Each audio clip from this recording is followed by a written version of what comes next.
So I burned it straight through this hellhole, smoking one after another after another. My teeth were yellowing, but I kept them tight near the front of my mouth as I can't trust them not to fall out these days. Too many soft lips, too many sunken ships, if you get me.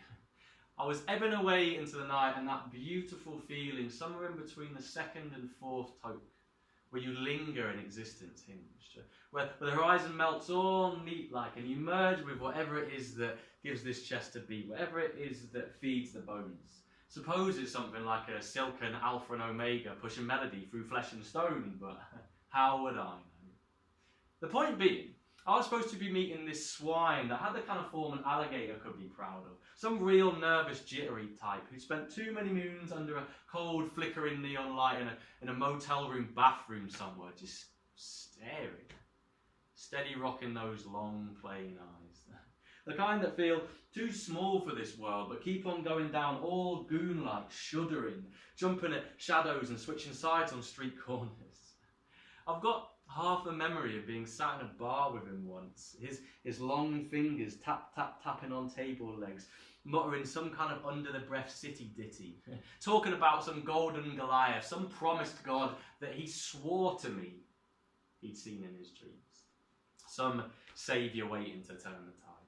Now, bruv, I ain't felt blessed since that rip away from the chest. And it's been far too long since sermons at this end, far too long. But there's something helpless in watching man coining machines and then texting transcendence for some kind of purpose.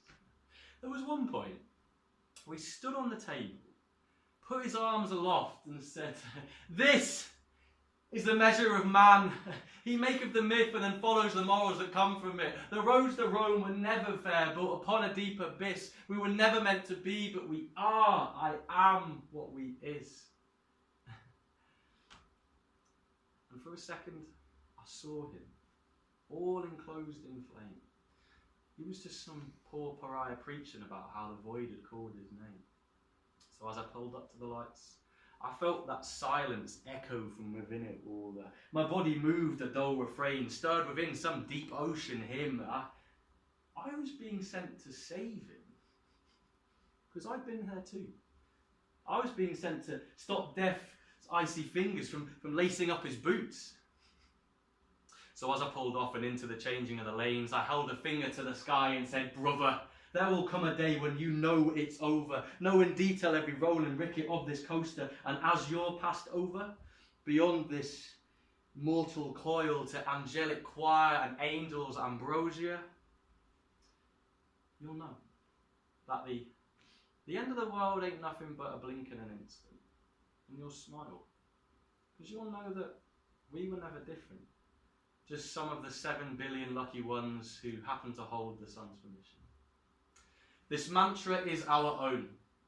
So I sit and click my fingers, set a beat to speak to, spit rhythms dug from dirt and forged deep within the sinews, and loose a tongue to testify towards the coming dawn that those who sink beneath the weight of all that glitter and gold that's worn will find sleep, that it may peaceful come.